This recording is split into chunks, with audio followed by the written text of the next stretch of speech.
हरे कृष्णा। भगवद गीता के प्रथम अध्याय में आप सभी का स्वागत है। तो इस अध्याय का नाम है अर्जुन विषाद योग और हमारे आचार्यों ने इसको एक और नाम दिया अध्याय को, कुरुक्षेत्र के युद्ध स्थल में सैन्य निरीक्षण। तो सबसे पहले इस अध्याय का अर्थ जानते हैं। तो अर्जुन विषाद योग अर्थात अर्जुन किसी दुख से ग्रसित हो जाता है। ठीक है। तो जिस तरह अर्जुन दुख से ग्रसित होता है उसी प्रकार हमारे जीवन में भी दुख आते हैं। ठीक है। तो हमें क्या करना है वो हमें अर्जुन अभी सिखाने वाले हैं। ठीक है। तो अर्जुन के उदाहरण से हम सीखेंगे कि किस प्रकार से हम जीवन में मोहित हो जाते हैं और किस प्रकार से हम उनका समाधान पा सकते हैं भगवद गीता से। और आचार्य ने इसको एक और नाम दिया है, कुरुक्षेत्र के युद्ध स्थल में सैन्य निरीक्षण। तो इसका अर्थ क्या है? निरीक्षण का अर्थ होता है किसी चीज को ध्यान से देखना, परखना या समझना। तो अभी हम इस अध्याय में देखेंगे कि सबका दृष्टिकोण क्या है। ठीक है। तो सेना वही है, कौरवों की सेना है, पांडवों की सेना है, दोनों में युद्ध होने वाला है। लेकिन उस सेना को हर कोई किस दृष्टिकोण से देखता है? धृतराष्ट्र का दृष्टिकोण क्या है? दुर्योधन का दृष्टिकोण क्या है? अर्जुन का दृष्टिकोण क्या है? और फिर अगले अध्याय में हमें पता लगेगा कि वास्तव में हमें किस प्रकार से चीजों को देखना चाहिए, अर्थात भगवान का दृष्टिकोण क्या है। ठीक है। तो वो हमें पता लगेगा। तो इसी के साथ आगे बढ़ते हैं हम। तो अभी जो हम भगवद गीता पढ़ने वाले हैं, जैसे कि कल भी हमने चर्चा की थी, हम किसकी शिक्षाओं पर आधारित है ये जो हम भगवद गीता पढ़ रहे हैं? भक्ति वेदांत स्वामी श्रील प्रभुपाद, जो कि संस्थापक आचार्य हैं अंतर्राष्ट्रीय कृष्ण भावनामृत संगठन के। ठीक है। तो इन्हीं की शिक्षाओं पर आधारित जो भगवद गीता है उसी का हम अध्ययन करने वाले हैं। तो अभी जब हम भगवद गीता समझेंगे तो हम बीच-बीच में चर्चा भी करते रहेंगे। ठीक है। डिस्कशन भी चलता रहेगा ताकि आप सभी लोग बोर ना हो। और क्योंकि सुबह का समय है, सबको नींद भी आती है, तो हम चर्चा भी करते रहेंगे। ठीक है। ताकि आपको नींद ना आए और आपकी रुचि बनी रहे। ठीक है। तो अभी मैं आप सबसे पूछूंगा, आप हैंड रेस कर सकते हैं जो लोग आंसर देना चाहते हैं या चर्चा करना चाहते हैं। तो सबसे पहले सवाल मेरा यही है कि अभी कल मैंने बताया था आपको। ठीक है। तो प्रभुपाद जी ने जो ये संस्था है इसका नाम अंतर्राष्ट्रीय कृष्ण भावनामृत संगठन क्यों रखा? इसको अंतर्राष्ट्रीय नाम क्यों दिया गया? कोई बता सकता है? कल हमने चर्चा की थी। ओके जी, प्रशांत प्रभु जी, हरे कृष्णा। हरे कृष्णा जी, आप अनम्यूट करिए। क्योंकि सर ये पूरे एक किसी पर्टिकुलर एक इंसान के लिए नहीं है और पूरे ब्रह्मांड में प्रचार के लिए इंडिया से शुरू ना हो कि ये पूरे इंटरनेशनल लेवल से स्टार्ट किया था। जी जी जी, जी तो सर इस वजह से इसका नाम अंतर्राष्ट्रीय करके रखा गया है। जी जी जी जी। शालिनी माता जी, आप भी बोलना चाहेंगे कुछ? हरे कृष्णा।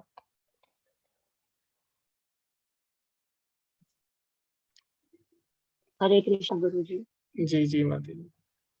हाँ गुरु जी, इसका यही कारण है कि अंतर्राष्ट्रीय इसलिए रखा गया क्योंकि ये किसी एक पर्टिकुलर एक बंदे के लिए नहीं, पूरे विश्व के लिए बनाया गया। जी जी जी माता जी, हरे कृष्ण। ओके। तो बिल्कुल सही उत्तर दिया।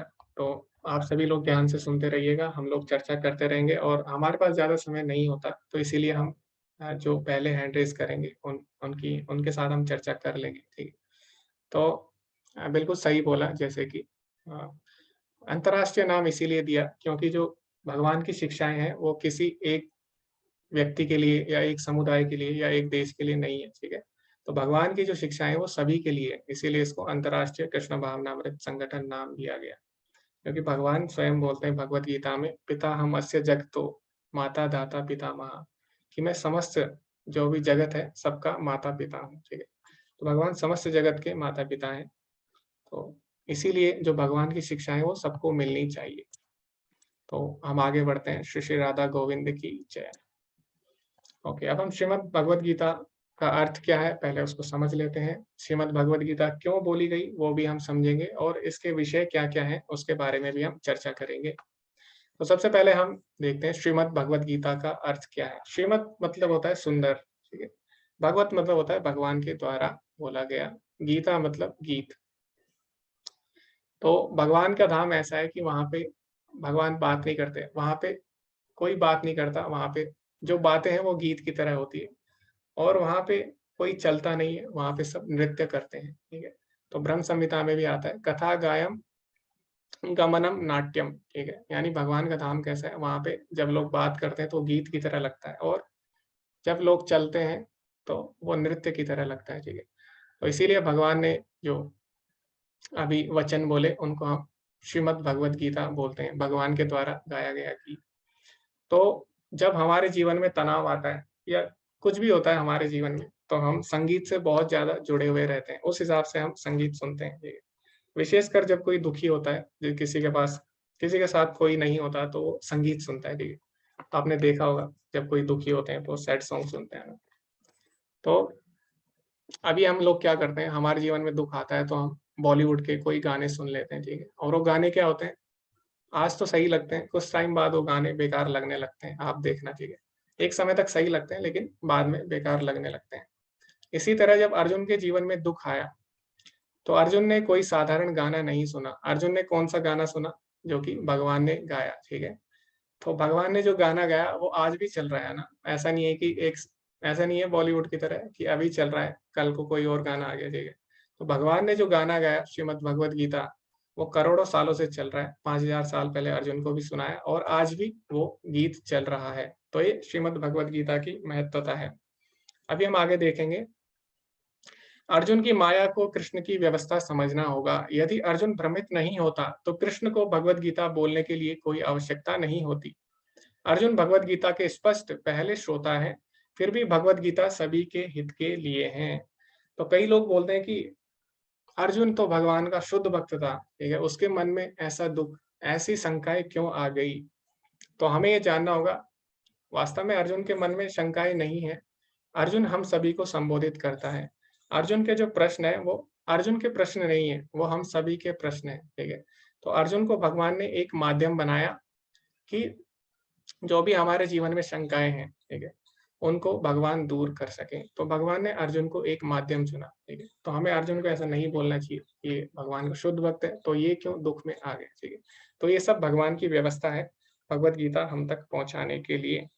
कैसे? जैसे मैं आपको उदाहरण देता हूँ, जैसे एक रिपोर्टर होता है, ठीक है?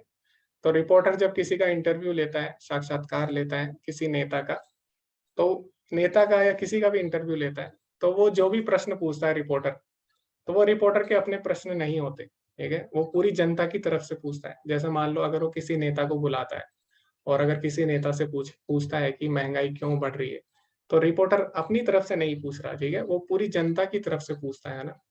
तो इसी प्रकार यहाँ पे अर्जुन क्या कर रहा है? अर्जुन यहाँ पर अपने प्रश्न नहीं पूछ रहा केवल, वो पूरा जो समाज है, ठीक है? पूरे जगत की तरफ से भगवान से प्रश्न पूछता है, ठीक है? तो इसीलिए भगवत गीता के जो प्रश्न उत्तर है, वो सभी के प्रश्न हैं और सभी के लिए उनके उत्तर हैं। ओके। अब दूसरा, भगवत गीता युद्ध के मैदान में ही क्यों बोली गई? इसके पीछे भी कई कारण हैं। सबसे पहला कारण क्या है कि जब भी कहीं युद्ध होता है, हम सबका ध्यान उधर ही जाता है, ठीक है? आपने देखा होगा जब भी बाज़ार में भी आप जाते हैं, कोई झगड़ा होता है, तो वैसे तो किसी पे समय नहीं होता है ना? अगर मान लीजिए किसी का एक्सीडेंट हो गया, तब कोई नहीं रुकेगा ना, सब सब लोग चले जाएँगे वहाँ से। लेकिन जैसे ही किसी का झगड़ा हुआ, तो सभी लोग रुक जाते हैं और देखने लग जाते हैं ना। तो ये हमारी प्रवृत्ति है, ठीक है? कि हमारी रुचि है झगड़े में, है ना? हम लोग झगड़ा देखना चाहते हैं और ये चलता है, ठीक है? तो झगड़े में सभी की रुचि है। आजकल भी युद्ध हो रहा है कुछ देशों में, तो सभी की रुचि उसमें बनी हुई रहती है, ठीक है? हर न्यूज़ चैनल पे यही आता है। तो क्योंकि सभी का ध्यान युद्ध की तरफ आकर्षित हो जाता है स्वाभाविक रूप से, इसीलिए जब महाभारत का युद्ध हुआ, तो वो कोई साधारण युद्ध नहीं था, छोटा-मोटा झगड़ा नहीं था, बहुत बड़ा युद्ध था, ठीक है? उसमें सभी पूरे देश के योद्धा आए थे और यहाँ तक कि देवी-देवताओं का भी ध्यान उस पे केंद्रित था, ठीक है? देवी-देवताओं को भी उस युद्ध को देखने के लिए आए थे। तो क्योंकि सबका ध्यान उस समय कुरुक्षेत्र की युद्ध भूमि पे था, इसीलिए भगवान ने क्या किया, उस समय भगवत गीता बोली, ताकि भगवत गीता का ज्ञान सभी को मिल सके, ठीक है? सभी का ध्यान आकर्षित था वहाँ पे। और दूसरा, भगवान ने भगवत गीता युद्ध क्षेत्र में क्यों बोली? क्योंकि हम देखते हैं जब युद्ध होने वाला है, अभी अर्जुन का युद्ध होने वाला है, तो उस समय कैसा रहता है, जो वातावरण पूरा तनावग्रस्त रहता है, तनाव से भरा हुआ रहता है, ठीक है। तो उस समय भगवान ने भगवत गीता बोली। इसका मतलब क्या है, जब हमारे जीवन में तनाव आएगा, ठीक है, उस समय हमें क्या करना है, भगवत गीता सुननी चाहिए, ठीक है। तो ये कारण है कि जिससे हमें पता लगता है कि भगवत गीता भगवान ने युद्ध से पहले ही क्यों बोली, ठीक है। भगवान चाहते तो आराम से महल में बैठकर भी बोल सकते थे, लेकिन युद्ध क्षेत्र में इसीलिए बोली ताकि हम अपने जीवन में जो कठिन समय है उसमें इसको लागू कर सकें, ठीक है। तो अभी जो हम भगवत गीता सीखने वाले हैं, तो वो 18 दिवस में हम सीखेंगे। तो 18 जो नंबर है वो बहुत ही ज़्यादा महत्वपूर्ण है हमारे जो शास्त्र हैं उसमें। जैसे कि महाभारत है, उसमें भी 18 पर्व हैं, ठीक है। भगवत गीता में भी 18 चैप्टर हैं, 18 ही हमारे जो मुख्य पुराण हैं। और जो भगवत गीता और जो महाभारत है, वो युद्ध भी कितने दिन चला, 18 दिन चला। और जो अक्षिणी सेना थी, जिन्होंने भाग लिया युद्ध में, वो भी कुल मिला के 18 ही थी, ठीक है। अब कई लोग प्रश्न पूछते हैं कि भगवत गीता में ऐसा हम क्या सीखेंगे? ऐसा क्या है जो भगवत गीता को अलग बनाता है, ठीक है? ऐसा क्या है जो हम अपने विश्वविद्यालय या अपने स्कूल में नहीं सीखते और भगवत गीता हमें सिखाती है, ठीक है?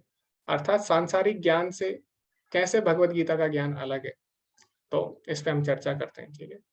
तो भगवत गीता में 5 विषय हैं जो कि हमें स्कूल में या विश्वविद्यालय में या सांसारिक ज्ञान में नहीं मिलते, ठीक है? वो कौन से हैं? सबसे पहला है ईश्वर के बारे में। भगवत गीता हमें बताती है ईश्वर के बारे में, ठीक है? ईश्वर करते क्या हैं, किस प्रकार सृष्टि करते हैं और क्या उनका दायित्व है ईश्वर का, ठीक है? फिर बताते हैं भगवत गीता का जो दूसरा विषय है भगवत गीता का, वो है जीव, यानी जीवात्मा। तो हम लोग कौन हैं, हमारा स्वरूप क्या है, ठीक है? आत्मा क्या होती है और आत्मा का और ईश्वर का क्या संबंध है और ईश्वर को जान के आत्मा का क्या लाभ होगा, ठीक है? वो भी भगवत गीता हमें बताएगी। उसके बाद है प्रकृति, कि जो जीवात्मा है वो किस तरह प्रकृति के वश में आती है। हम सभी को पता है कि हम जो भी कार्य करते हैं, या फिर नहीं भी पता होगा तो अभी हमें आगे आने वाले अध्याय में पता लग जाएगा कि हम जो भी कार्य करते हैं वो प्रकृति के 3 गुणों के प्रभाव में आता है, ठीक है? आपने सुना होगा सतोगुण, रजोगुण, तमोगुण। तो आप कोई भी कार्य कर लीजिए, वो 3 गुणों से प्रभावित होता है, ठीक है? तो वो 3 गुण क्या है, किस तरह हम उनमें फँसते हैं कार्य करके और किस तरह उससे हम बाहर निकल सकते हैं।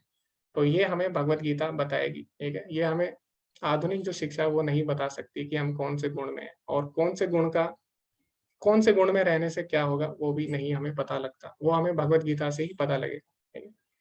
तो इस प्रकार, और जो चौथा विषय है भगवत गीता का वो है कर्म। तो आप सभी ने सुना होगा, तो कर्म, अगर आप विदेश में चले जाएँगे, 2 चीज़ें सबको पता है, ठीक है? पहला है योगा, योगा के बारे में भी सबको पता है, दूसरा है कर्म।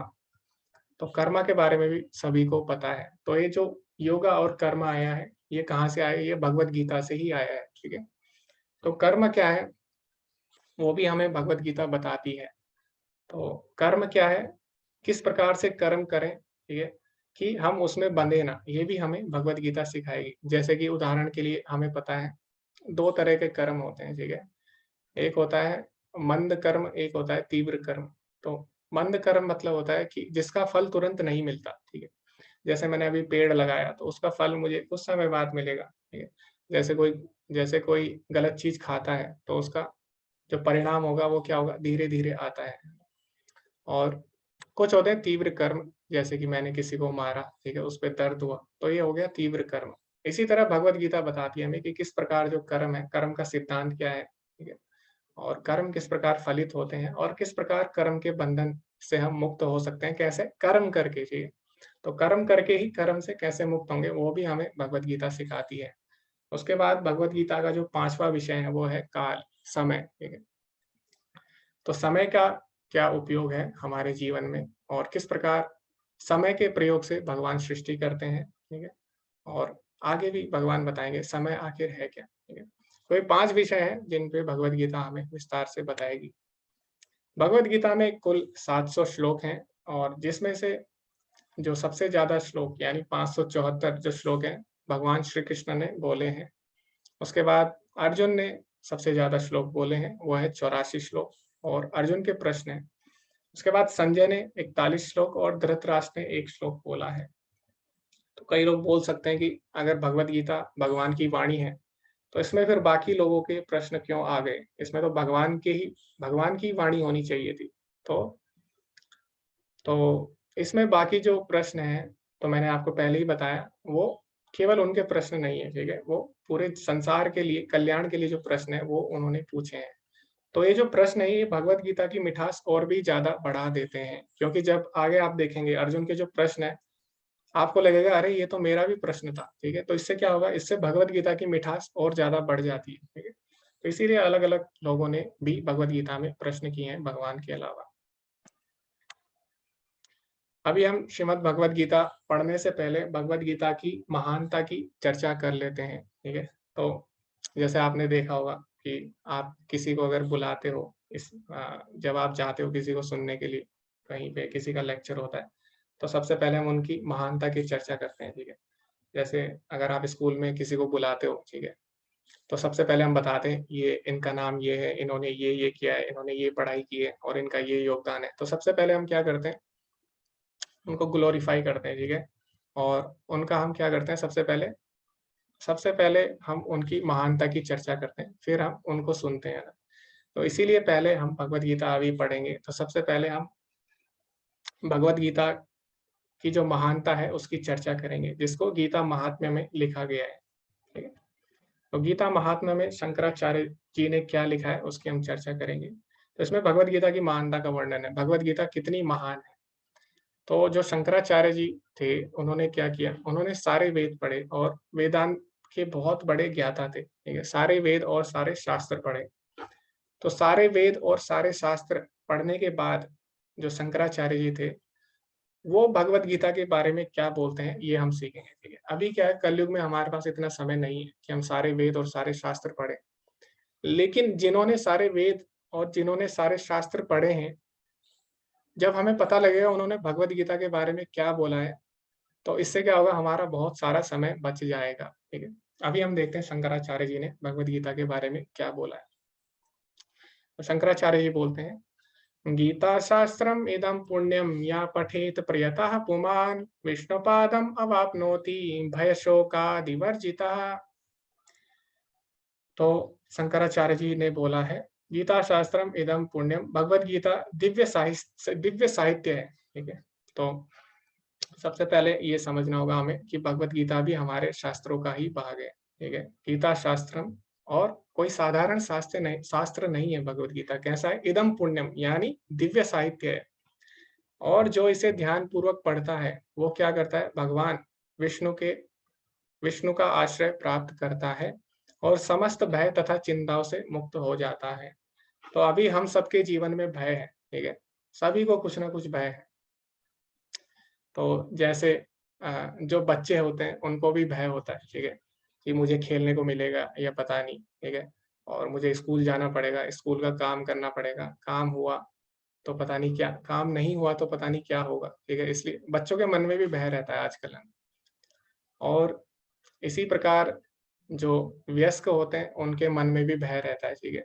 तो वयस्क के मन में क्या भय रहता है कि पता नहीं मुझे नौकरी मिलेगी कि नहीं, मैंने इतना पढ़ लिया, ठीक है? इस प्रकार अनेक भय रहते हैं, पता नहीं मैं परिवार की ज़िम्मेदारी उठा पाऊँगा या नहीं, ठीक है? और इस प्रकार जो गृहस्थ जीवन में है, उनके मन में भी भय रहता है, ठीक है? कि मैं परिवार का पालन-पोषण किस प्रकार करूँ, किस प्रकार मैं परिवार को चलाऊँ? इस तरह अनेक प्रकार के भय हमारे जीवन में हैं। तो जो वृद्ध होते हैं, उनके मन में भी भय होता है, ठीक है?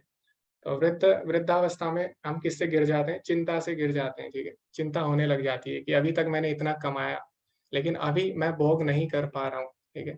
तो उसके मन में भी, उस अवस्था में भी भय आ जाता है, ठीक है? तो भय हमारे जीवन में हमेशा बना रहता है। तो शंकराचार्य जी लिखते भी हैं, ठीक है? बालस्तावत् क्रीडासक्तः, यानी जो बच्चा होता है वो खेल के विषय में सोचता रहता है। तरुणास्तावत् तरुणीसक्तः, यानी जो तरुण युवा होता है, युवती के बारे में, युवक के बारे में सोचती रहती है, ठीक है? और वृद्धास्तावत् चिंतासक्तः, जो वृद्ध होते हैं वो चिंता में ग्रसित रहते हैं, ठीक है? परब्रह्मणा कोऽपि असक्तः, लेकिन जो भगवान है उनके विषय में कोई नहीं सोचता, ठीक है? तो लेकिन भय को आजकल एक नाम दिया गया है, उसको भय नहीं बोलते, उसको बोलते हैं इनसिक्योरिटी, ठीक है? तो सबके जीवन में इनसिक्योरिटी है, लेकिन यहाँ पे शंकराचार्य जी क्या बोलते हैं कि अगर कोई भगवत गीता पढ़ लेता है, तो उसके जीवन से समस्त भय यानी समस्त तनाव से वो मुक्त हो सकता है। ठीक है, तो ये भगवत गीता की महानता है।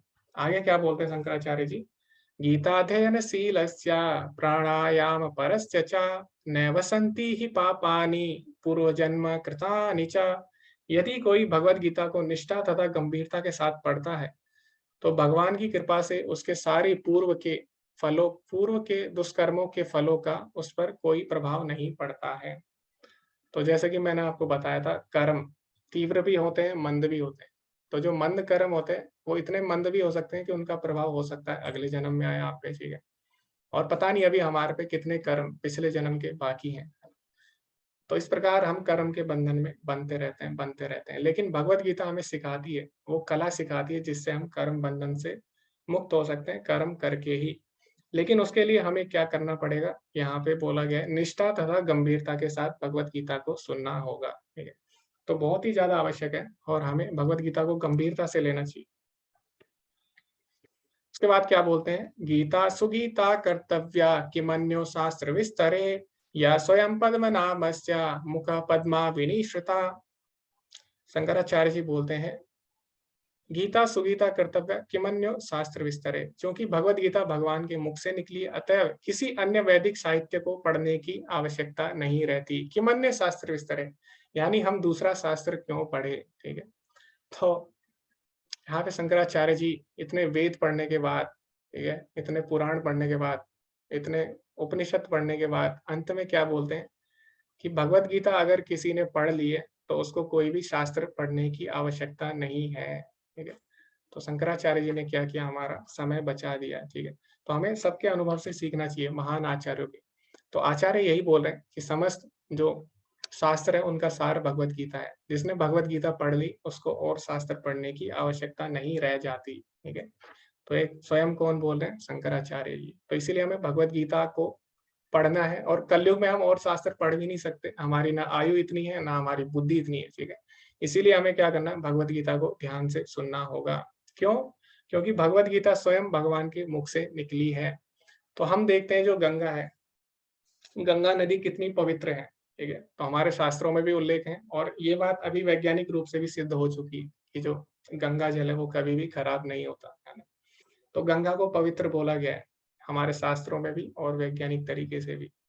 तो गंगा कहाँ से निकली है, लेकिन गंगा निकली है भगवान के चरणों से। ठीक है, तो जो गंगा भगवान के चरणों से निकली है वो इतनी ज्यादा पवित्र है, तो फिर भगवत गीता का कहना ही क्या, जो कि भगवान के मुख से निकली है। ठीक है, तो इसीलिए भगवत गीता इतनी ज्यादा पवित्र है। आगे शंकराचार्य जी इसकी तुलना कर रहे हैं कि भगवत गीता की महानता क्या है और किस प्रकार हमें उसको ग्रहण करना चाहिए। तो उदाहरण देते हैं किसका, सर्वोपनिषदो गावो दुग्धा गोपाल नंदन पार्थो वत्सा सुधीर भोक्ता दुग्धम गीतामृतम महत। यह गीतोपनिषद भगवत गीता जो समस्त उपनिषदों का सार है। तो भगवत गीता समस्त उपनिषदों का सार है। कैसे? जैसे जो भगवत गीता है वो गाय के तुल्य है, और ग्वाल बाल के रूप में विख्यात भगवान कृष्ण इस गाय को दूह रहे हैं। तो गाय से हम क्या निकालते हैं, दूध निकालते हैं ना। तो इसी प्रकार जो समस्त शास्त्र है उनका निचोड़ क्या है, भगवत गीता है। और भगवत गीता को कौन निचोड़ रहा है, भगवान श्री कृष्ण। ठीक है, जैसे कि एक ग्वाला होता है, ग्वाला क्या करता है, गाय से दूध निकालता है।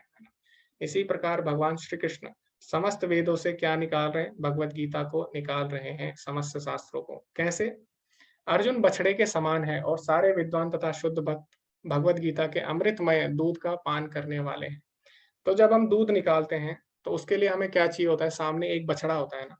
तो बछड़े को देखकर गाय दूध देती है। ठीक है, इसी प्रकार बछड़ा क्या, एक माध्यम है दूध प्राप्त करने का, है ना।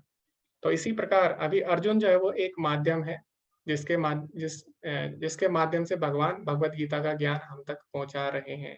ठीक है, और लेकिन जो दूध होता है क्या, वो बछड़े के लिए होता है केवल? दूध केवल बछड़े के लिए नहीं होता, बछड़ा भी पीता है और सारे लोग भी दूध को पीते हैं। इसी प्रकार जो भगवान ने भगवत गीता बोली है अर्जुन के माध्यम से, वो ना केवल अर्जुन के लिए है बल्कि ये सबके लिए है। और इसको कैसा बोला गया है, गीतामृतम, यानी गीता अमृत के समान है। ठीक है, तो इस प्रकार शंकराचार्य जी ने बहुत अच्छी तुलना की है भगवत गीता की। अब अंत में शंकराचार्य जी ने क्या बोला, जो गीता महात्म्य है उसमें, एकम शास्त्रम देवकी पुत्र गीतम, एको देवो देवकी पुत्र एवा, एको मंत्र तस्य नामानि यानि, कर्मापेकम तस्य देवस्य सेवा। एक मिनट।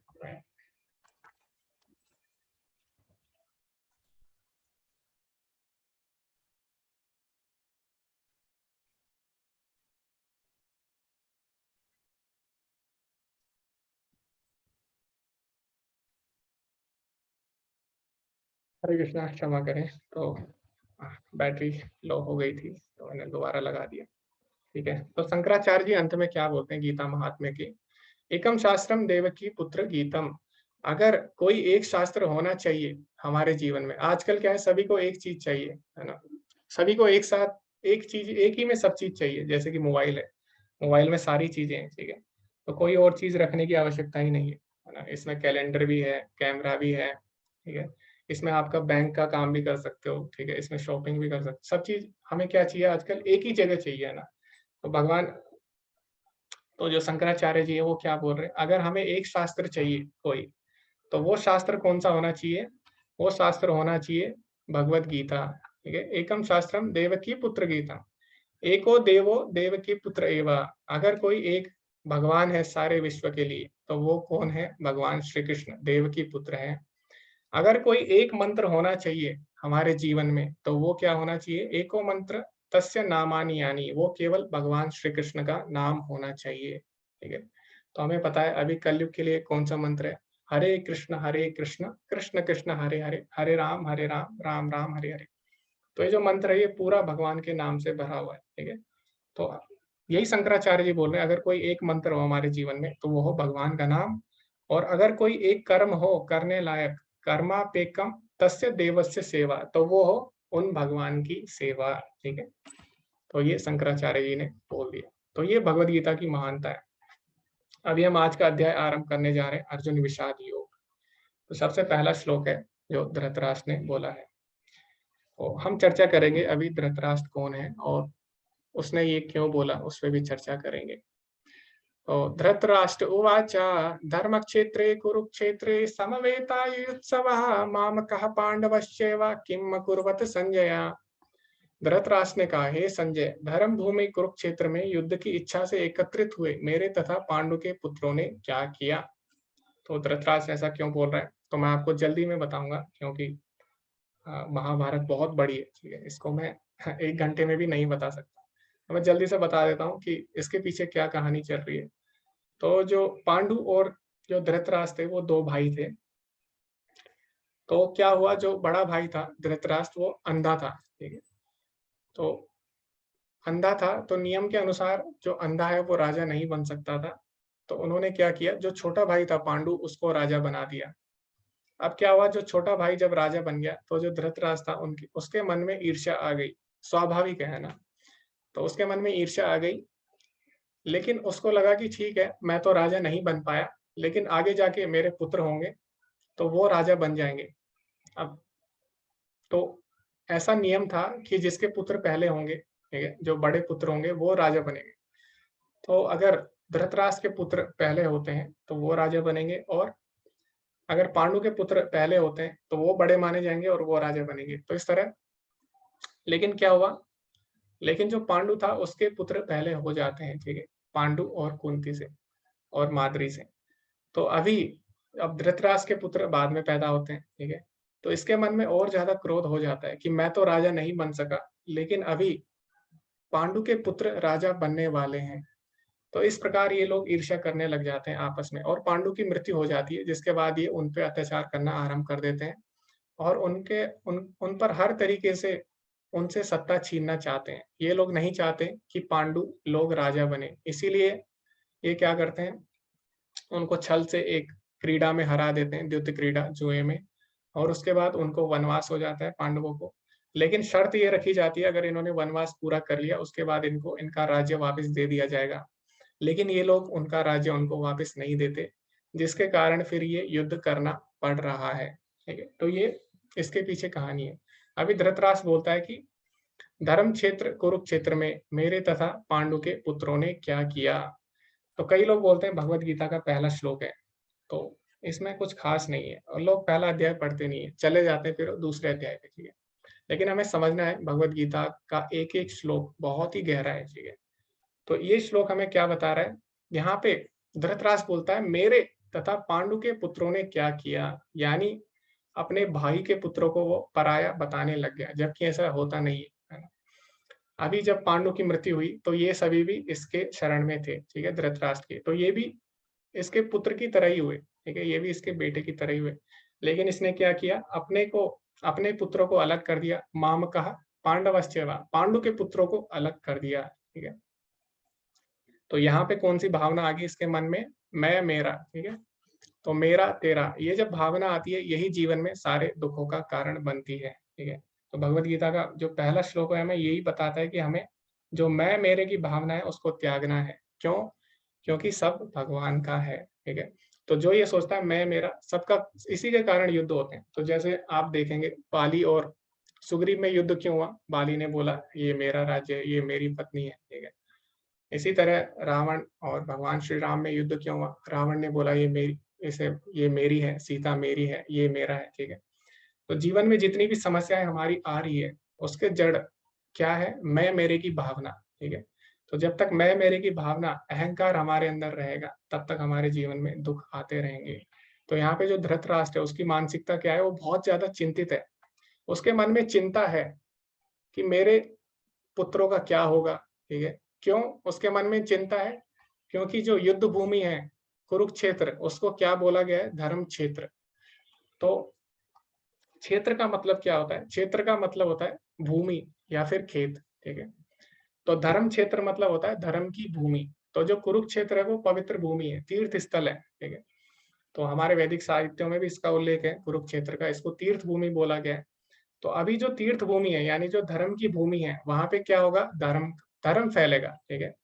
तो धर्म क्षेत्र यानी धर्म की खेती जहाँ पे होती है, ठीक है।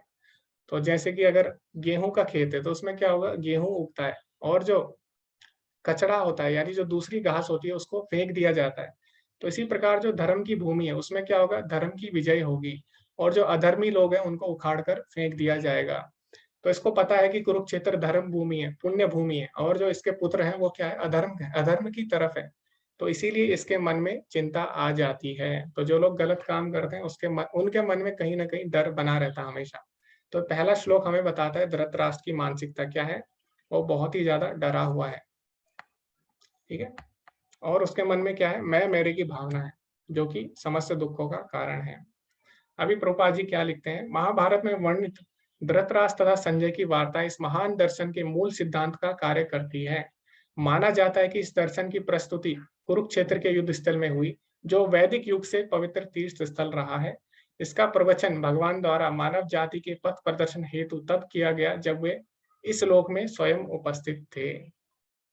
अभी हमने देखा धृतराष्ट्र की मानसिकता को, अभी हम देखेंगे उसका जो पुत्र है दुर्योधन, उसकी मानसिकता क्या है। तो मैंने बताया था ना आपको, ये जो अध्याय है इसका नाम क्या है? युद्ध क्षेत्र में सैन्य निरीक्षण, यानी सबका दृष्टिकोण क्या है, सेना को लोग किस तरह देख रहे हैं। तो जो धृतराष्ट्र है वो मैं मेरे की भावना से सेना को देख रहा है। अभी जो दुर्योधन है वो किस तरह से इसका निरीक्षण कर रहा है सेना का। संजय ने कहा, हे राजन, पांडु पुत्रों द्वारा सेना की व्यूह रचना देखकर राजा दुर्योधन अपने गुरु के पास गया और उसने ये शब्द कहे। तो जो दुर्योधन है धृतराष्ट्र का पुत्र, उसने क्या बोला? अपने गुरु के पास गया द्रोणाचार्य के और उनसे क्या बोलता है? हे आचार्य, पांडु पुत्रों की विशाल सेना को देखें, जिसे आपके बुद्धिमान शिष्य द्रुपद के पुत्र अर्थात धृष्टद्युम्न ने इतने कौशल से व्यवस्थित किया है। तो अभी अपने गुरु के पास जाता है द्रोणाचार्य के और बोलता है कि देखो, तुम्हारा शिष्य जिसको तुमने इतना कुछ सिखाया, कौन? धृष्टद्युम्न, आज वही विशाल सेना की रचना करके तुमको मारने के लिए खड़ा है। तो ऐसे तो अर्जुन भी द्रोणाचार्य के शिष्य हैं, लेकिन इसने धृष्टद्युम्न को ही क्यों बोला कि तुम्हारा शिष्य आज तुमको मारने वाला है? क्यों बोला? क्योंकि जो धृष्टद्युम्न था वो किसका पुत्र था? द्रुपद का, ठीक है। और द्रुपद और जो द्रोणाचार्य थे वो बचपन के मित्र थे, लेकिन किसी कारण उनमें क्या होता है? शत्रुता हो जाती है। तो जब उनमें शत्रुता हो जाती है, उस पे हम कहानी में गहरे में नहीं जाएंगे क्योंकि हमारे पास इतना समय नहीं है। तो उनमें जब शत्रुता होती है तो द्रुपद प्रण लेता है कि मैं एक ऐसा पुत्र पैदा करूंगा जो कि द्रोणाचार्य का वध करेगा। तो फिर किसका जन्म होता है? धृष्टद्युम्न का जन्म होता है, ठीक है। तो जो द्रोणाचार्य रहता है उसको पहले से ही पता रहता है कि धृष्टद्युम्न उसका वध करने वाला है, फिर भी वो क्या करता है? उसको शिक्षा देता है, ठीक है। तो अभी यहाँ पे जो दुर्योधन है अपने गुरु की इसी कमी को बता रहा है, अपने गुरु की कमी को बता रहा है कि देखो, तुमको पता था कि धृष्टद्युम्न तुम्हें मारने वाला है और फिर भी तुमने उसको शिक्षा दी, और आज वही धृष्टद्युम्न सेना बना के तुमको मारने के लिए खड़ा है। तो अभी क्या कर रहा है? अपने गुरु की कमी को बता रहा है और उनको भड़काना चाह रहा है। तो आगे जब आप भगवत गीता पढ़ेंगे लेवल 2-3 में, तो उसमें आप देखना कि जो दुर्योधन होता है सबके पास जाता है, ठीक है? सबको युद्ध के लिए उत्तेजित करता है, प्रेरित करता है। क्यों? क्योंकि जो असुर लोग होते हैं उनको अपनी योजना पे बहुत ज़्यादा विश्वास होता है, अपनी बुद्धि पे बहुत ज़्यादा विश्वास होता है, और इस तरह वो गलत-गलत योजनाएँ बनाते हैं, ठीक है? तो वही कार्य कौन कर रहा है यहाँ पे? दुर्योधन भी कर रहा है। सबके पास जा रहा है और सबको युद्ध के लिए प्रेरित कर रहा है। अभी आगे हम देखेंगे, फिर इसके बाद क्या होता है? जब भीष्म पितामह देखते हैं कि दुर्योधन बहुत ही ज़्यादा चिंतित है अंदर से और गलत-गलत योजनाएँ बना रहा है, और इससे क्या पता लग रहा है? उसकी चिंता का पता लग रहा है, ठीक है। तो जब कोई बहुत ज़्यादा किसी को प्रेरित कर रहा है युद्ध के लिए, यानी मन ही मन में कहीं न कहीं वो चिंतित है। तो उस समय भीष्म पितामह उसका धैर्य बाँधने के लिए कि दुर्योधन थोड़ा शांत हो जाए, उसके लिए शंख बजाते हैं, ठीक है, ताकि ताकि उसका धैर्य बन जाए। तब कुरुवंश के वयोवृद्ध, परम प्रतापी एवं वृद्ध पितामह ने सिंह गर्जना की सी ध्वनि करने वाले अपने शंख को उच्च स्वर में बजाया, जिससे दुर्योधन को हर्ष हुआ। तो उसके बाद दुर्योधन थोड़ा शांत होता है कि चलो, अभी भीष्म पितामह जो है वो युद्ध करने के लिए तैयार हो चुके हैं। दूसरी ओर से श्वेत घोड़ों द्वारा खींचे जाने वाले विशाल रथ पर आसीन कृष्ण तथा अर्जुन ने अपने-अपने दिव्य शंख बजाए। तो यहाँ पे हमने देखा कि जो भीष्म का शंख है उसको दिव्य शंख नहीं बोला गया। यहाँ पे जो पांडव है और जो भगवान श्री कृष्ण है उनके शंख को दिव्य शंख बोला गया है। तो जब भीष्म पितामह ने शंख बजाया तो क्या हुआ? सामने वाली जो सेना थी, किसकी? पांडवों की सेना थी, उसपे कोई भी असर नहीं हुआ। बिल्कुल भी उनको पता ही नहीं लगा कुछ हुआ, ठीक है। क्यों? क्योंकि जिनके जो लोग सही कार्य कर रहे होते हैं उनके मन में बिल्कुल भी डर नहीं होता, ठीक है। जो लोग सच्चाई की तरफ होते हैं उनके मन में डर नहीं होता। लेकिन वहीं क्या होता है दूसरी तरफ, जब अर्जुन और बाकी पांडव जब शंख बजाते हैं, जब भगवान श्री कृष्ण शंख बजाते हैं, तो उनके शंख बजाने से जो सामने वाली सेना होती है, उसमें कई लोगों को हार्ट अटैक आ जाता है, ठीक है? कई लोग शंख सुन के ही मर जाते हैं, और जो कौरव होते हैं, वो बहुत ही ज़्यादा डर जाते हैं शंख सुन के। तो जब कोई गलत कार्य करता है, उसके मन में कहीं न कहीं भय पहले से ही रहता है, ठीक है?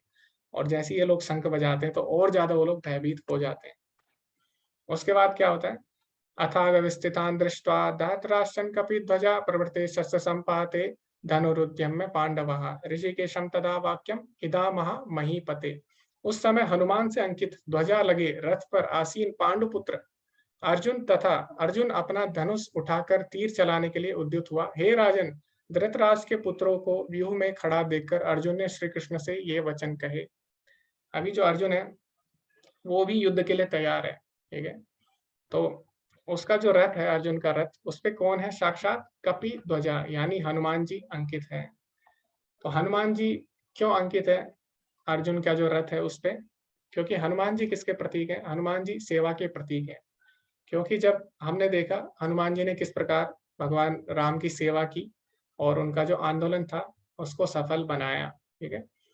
तो इसी प्रकार आज अर्जुन भी क्योंकि भगवान के लिए युद्ध करने जा रहा है, तो उसके मन में भी वही सेवा भाव है। इसीलिए उसने क्या किया है, जो अपनी ध्वजा है वो उसपे हनुमान जी को अंकित किया है, ठीक है। तो ये हम इससे देख सकते हैं। अब अर्जुन ने क्या कहा वो समझना बहुत ही ज़्यादा महत्वपूर्ण है। और अर्जुन ने क्या कहा, अर्जुन अभी क्या कर रहा है, अभी जो भगवान श्री कृष्ण है वो अर्जुन के सारथी बने हुए हैं, ठीक है। तो अभी इस पे भी हम थोड़ी सी चर्चा कर लेते हैं। तो जो असुर लोग होते हैं वो क्या चाहते हैं? वो भगवान को नहीं चाहते हैं, वो भगवान की शक्तियों को चाहते हैं, ठीक है। जैसे कि 2 तरह के बच्चे होते हैं, ठीक है। एक जो क्या करते हैं, माता-पिता की निस्वार्थ सेवा करते हैं, ठीक है। माता-पिता से प्रेम करते हैं। दूसरे जो तरीके के बच्चे होते हैं वो क्या करते हैं, माता-पिता की शक्ति यानी संपत्ति चाहते हैं, उनका धन चाहते हैं ना। तो माता-पिता किसको अच्छा बच्चा मानेंगे? जो माता-पिता की निस्वार्थ सेवा कर रहा है, ठीक है। तो इसी प्रकार असुर लोग होते हैं, वो क्या चाहते हैं, वो भगवान को नहीं चाहते, वो भगवान की शक्तियों को चाहते हैं। तो जब दुर्योधन और अर्जुन भगवान श्री कृष्ण के पास जाते हैं, तो अर्जुन ने क्या किया, अर्जुन ने भगवान को माँगा। लेकिन भगवान ने एक शर्त रखी थी कि मैं युद्ध नहीं करूँगा, मैं शस्त्र नहीं उठाऊँगा और मैं केवल सारथी बन सकता हूँ, ठीक है? तो अर्जुन ने बोला कोई बात नहीं, हमें तो केवल आप चाहिए, ठीक है? तो जैसे कि कोई पिता अगर बोलता है कि ठीक है, हम प्रॉपर्टी नहीं देंगे तुम्हें और अगर तुम्हें हमें हमें साथ रखना है तो तुम रख सकते हो, ठीक है? तो जो अच्छा बच्चा वो क्या करेगा, वो बोलेगा कोई बात नहीं पिताजी, हमें आपकी संपत्ति नहीं चाहिए, बस आप हमारे साथ रहिए। तो इसी तरह अर्जुन ने बोला कि भगवान हमें कुछ नहीं चाहिए, आपकी शक्ति, आप युद्ध भी मत करना, बस आप हमारे साथ रहिए। लेकिन जो दुर्योधन होता है, वो क्या सोचता है? वो सोचता है कि मैं भगवान का क्या करूँगा, जब इन्हें युद्ध ही नहीं करना। तो वो क्या करता है, भगवान से उनकी सेना माँग लेता है, ठीक है? तो ये दूसरे तरीके के बच्चे हैं, ठीक है? जो क्या करते हैं, धन संपत्ति माँग लेते हैं माता-पिता से, माता-पिता को नहीं चाहते हैं। तो ये आसुरी प्रवृत्ति है, ठीक है? तो दुर्योधन ने भगवान से उसकी शक्ति माँग ली, ठीक है? और जो अर्जुन थे उन्होंने शक्तिमान को चुन लिया। तो जो शक्ति चाहता है भगवान की, बिना शक्तिमान के उसका हमेशा नाश होता है। जैसे कि मैं उदाहरण देता हूँ आपको रावण का। रावण सीता को चाहता था, सीता माता को, लेकिन राम को नहीं चाहता था। यानी वो भी भगवान की शक्ति चाहता था, लेकिन शक्तिमान नहीं चाहता था। इसी प्रकार रावण भी है, ठीक है? रावण भी क्या करता था? रावण ने भी तपस्या की है ना, वो भी शक्ति चाहता था, लेकिन शक्तिमान भगवान को नहीं चाहता था, ठीक है? तो इस प्रकार रावण भी इसका अच्छा उदाहरण है। इसी प्रकार हिरण्यकश्यपु, ये जितने भी असुर हैं सबका यही रहा है। सब शक्ति चाहते हैं, लेकिन शक्तिमान को नहीं चाहते। तो इस प्रकार भगवान ने क्या किया, अर्जुन का सारथी बनना स्वीकार किया। अब जब भगवान अर्जुन के सारथी बने हुए हैं, ठीक है? तो अर्जुन ने क्या कहा, हे अच्युत, कृपया मेरे रथ को दोनों सेनाओं के मध्य ले चलें, जिससे मैं यहाँ युद्ध की अभिलाषा रखने वालों को और शस्त्रों की इस महान परीक्षा में जिनसे मुझे संघर्ष करना है, उन्हें देख सकूं। तो अर्जुन भगवान को ऑर्डर देता है, क्या बोलता है, क्योंकि भगवान उसके सारथी है, ठीक है? तो भगवान को ऑर्डर देता है कि जो मेरा रथ है, दोनों सेनाओं के बीच में ले जाओ। इस प्रकार अर्जुन भगवान को ऑर्डर देता है। और महाभारत में ये भी आता है कि जब भगवान सारथी बने हुए थे अर्जुन के, तो युद्ध में क्या होता है, युद्ध में बहुत ज्यादा शोर होता है, हल्ला गुल्ला होता है, ठीक है? तो उस समय सुनाई नहीं देता कुछ सारथी को कि रथ इधर मोड़ना है या इधर मोड़ना है। तो उस समय अर्जुन क्या करते थे, अर्जुन पैर से कंधे पे मारते थे भगवान के, ठीक है, अपने घुटने से। अगर उनको दाएं मुड़ना होता था तो दाएं कंधे पे वो घुटने से मारते थे, और बाएं मुड़ना होता था तो बाएं, ठीक है? तो हम देख सकते हैं भगवान कितने दयालु हैं, ठीक है? भगवान क्या करते हैं, भगवान अपने भक्तों की सेवा करने के लिए उतने ही व्याकुल रहते हैं जितने कि भगवान के भक्त भगवान की सेवा करने के लिए, ठीक है? तो भगवान बोलते भी हैं चौथे अध्याय में, ये यथा माम प्रपद्यन्ते ताम तथैव भजाम्यहम्। जो जितनी श्रद्धा के साथ मेरी सेवा करता है, मैं भी उसी भाव से उसके साथ आदान प्रदान करता हूँ, ठीक है? तो हम जितनी गंभीरता से, जितनी हम श्रद्धा भाव से भगवान की तरफ जाएंगे, भगवान भी उतनी श्रद्धा से हमारी तरफ आते हैं। तो भगवान क्या करते हैं, भक्तों के दास बनने के लिए भी तैयार हो जाते हैं। लेकिन अगर भगवान दास बन गए भक्तों के, तो क्या वो भगवान नहीं रहेंगे? ऐसा नहीं है, ठीक है? तो क्या होता है, पिता पिता कभी कभी क्या होता है, बच्चे के लिए घोड़ा बन जाता है ना, और बच्चा उस पे बैठ जाता है पिता के ऊपर, और किसी को बाहर से लगेगा अरे ये क्या हो रहा है, लेकिन पिता तो फिर भी पिता रहता है, ठीक है? भले ही बच्चे के लिए उसे उसकी सेवा, उसको खुश करने के लिए क्या करता है, उसका घोड़ा भी बन जाता है, ठीक है? तो इसी प्रकार भगवान है, भगवान भले ही सारथी बन गए अर्जुन के, लेकिन अभी भी वो भगवान है, ठीक है? तो इसीलिए यहाँ पे भगवान को क्या बोला गया, अच्युत बोला गया है। अर्जुन ने यहाँ पे भगवान को अच्युत बोला है, और भगवत गीता में जो भी नाम से भगवान को बुलाया गया उसके पीछे कुछ ना कुछ रहस्य जरूर है। तो इस श्लोक में भगवान को अच्युत कह के बुलाया गया है। अच्युत का अर्थ क्या होता है, जो हमेशा उसी पथ पर बना रहता है, जिसका कभी भी पतन नहीं होता। तो यहाँ पे क्योंकि अर्जुन भगवान को आदेश दे रहा है अपना रथ हाँकने का, ठीक है, लेकिन इसका मतलब ये नहीं कि भगवान क्या है कि उनका पद कम हो गया, वो सारथी है, तो इसका मतलब ये नहीं है कि वो भगवान नहीं रहे। तो अच्युत मतलब होता है जो हमेशा बना रहता है। तो यहाँ पे भले ही भगवान सारथी है, लेकिन अभी भी वो भगवान ही हैं, ठीक है? तो भगवान भक्तों के लिए कर देते हैं।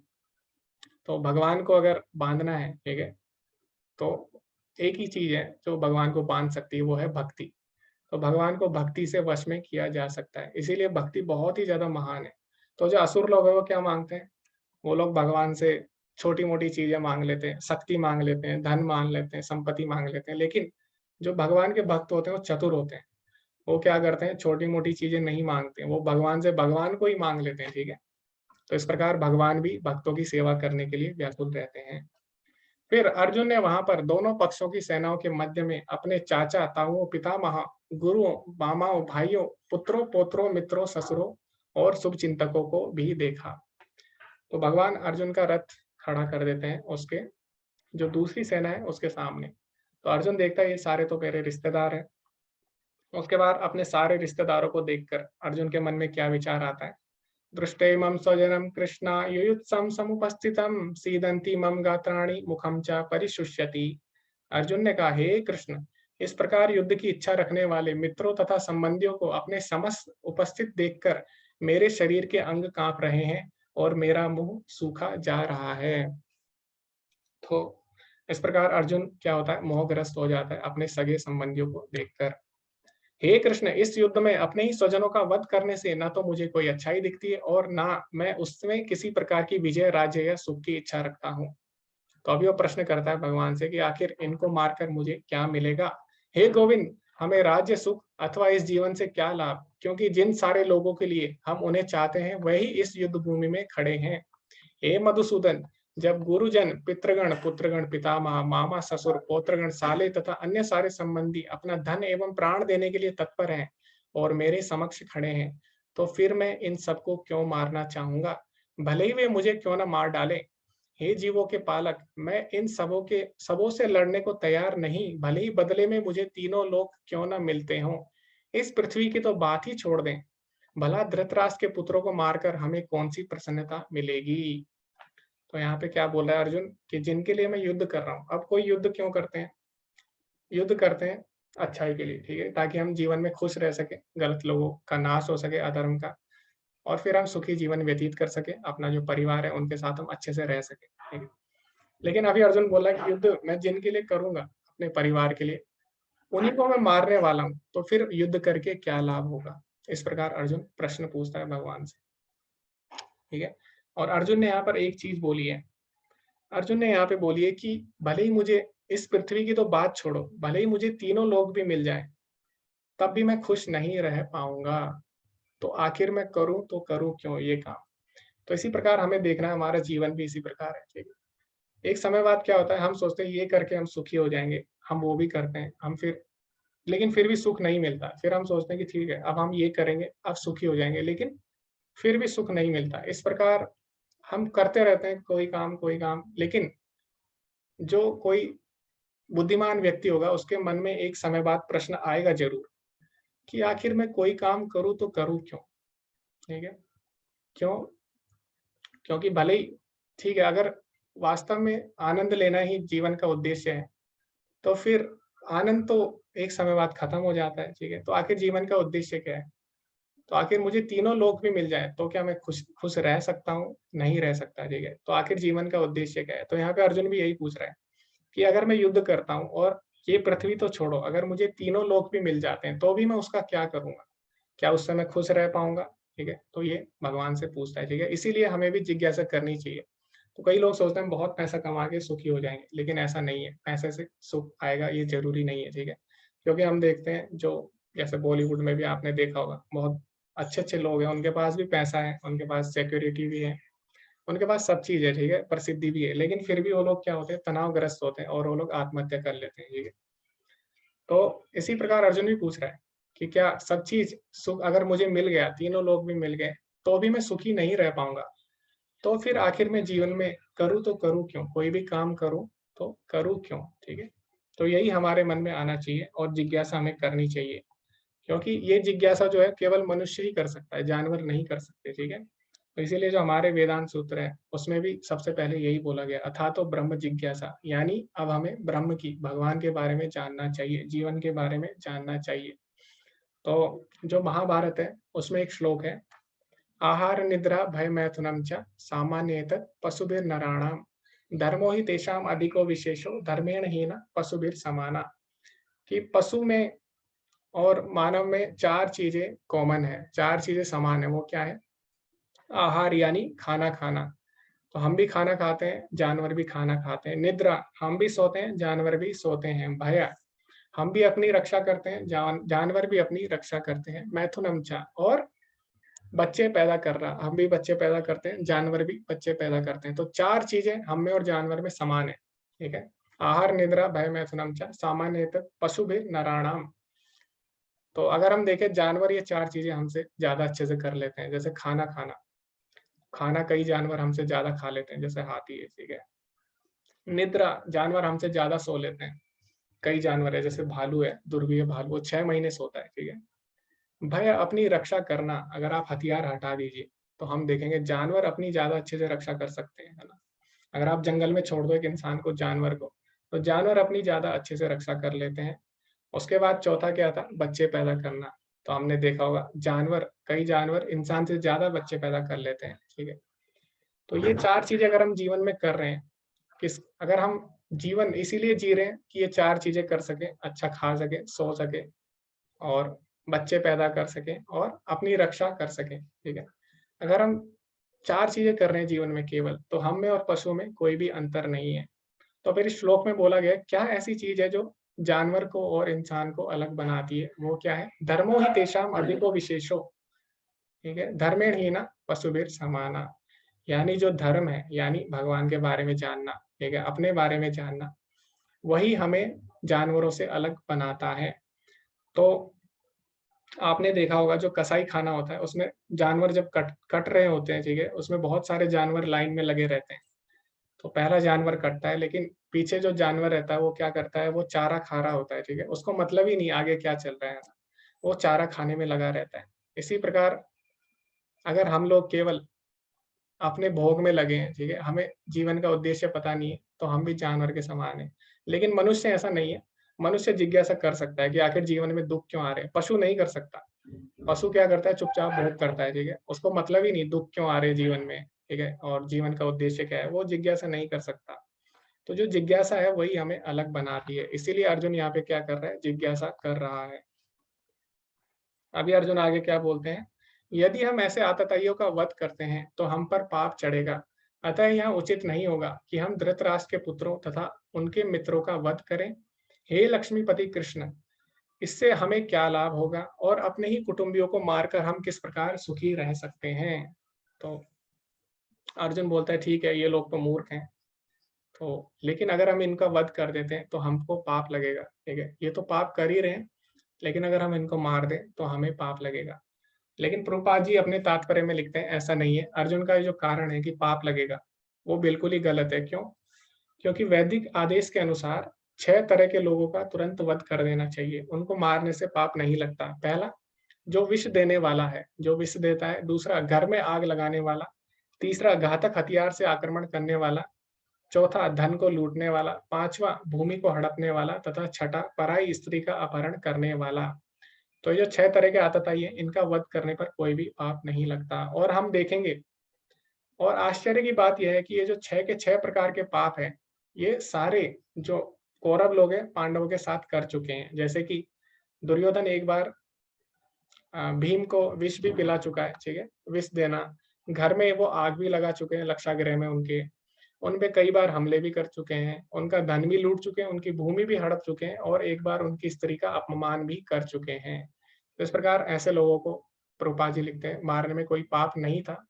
तो इसीलिए अर्जुन के अभी हम देखेंगे जो भी कारण दे रहा है, सारे कारणों का भगवान एक एक करके खंडन करेंगे। अब अर्जुन एक और कारण देता है युद्ध ना करने का। अर्जुन बोलता है, कुल का नाश हो जाएगा, और कुल का नाश होने पर सनातन कुल परंपरा नष्ट हो जाती है, और इस तरह शेष कुल भी अधर्म में प्रवृत्त हो जाता है।